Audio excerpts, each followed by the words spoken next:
I'm Michael Pierce, and this is The Human Condition.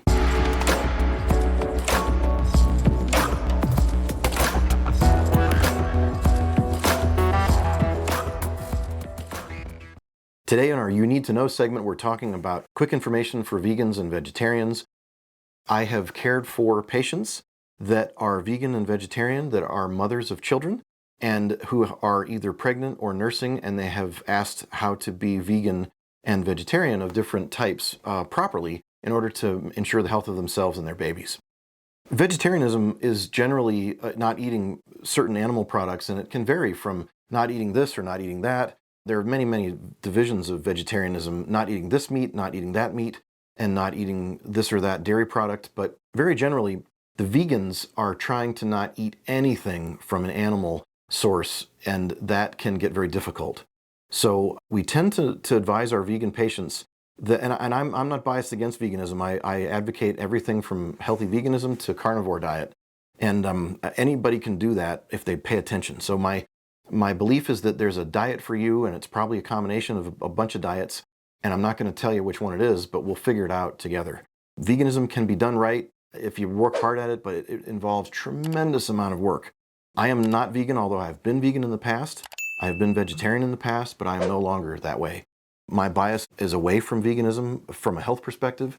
If a patient presents to me with an illness, I am usually going to tell them to abandon veganism until we can heal them, and then maybe go back to veganism if they want, if they can. But often with my autoimmune patients, it's extremely difficult to be autoimmune and vegan and use alternative medicine because you have so many anti-nutrients from the vegetable sources and the grain sources, and you're so limited in the protein sources and fat sources you can get because you're vegan. However, it is possible to do a ketogenic diet as a vegan.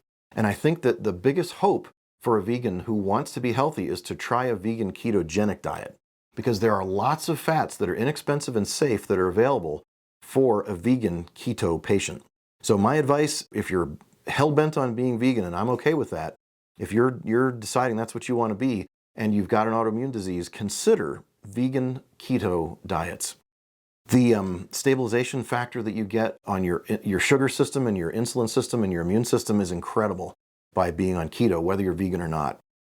Some of my colleagues who are more educated than I am about the immune system, that are immunologists, have advised me that when you are keto, you tend to be less sensitive to some of the phytonutrients, and your immune system tends to be less sensitive to the antigens that you're eating as a vegan. So you might be able to tolerate certain grains or other vegetables that you wouldn't have tolerated were you not ketogenic.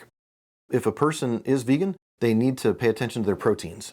They need to make sure they get all of the amino acids that are available, and it's very difficult for them to do that. They need to get B12, which is important, and they need minerals because they're not going to get minerals very easily.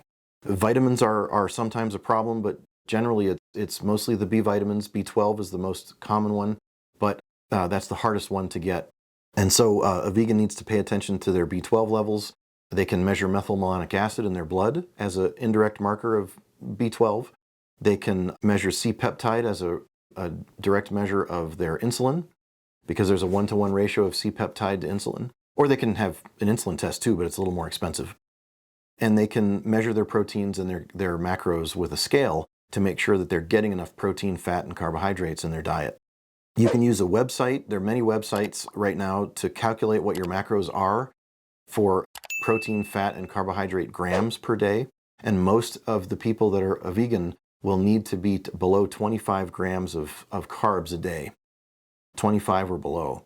And you're going to need a ketone meter and a ketone glucose meter, as well as a scale for food. And probably you're going to absolutely need to know your body fat percentage. You have to know your body fat percentage to do that. And you're going to need either calipers, which measure your body fat at different places on your skin, like here and here and here and here.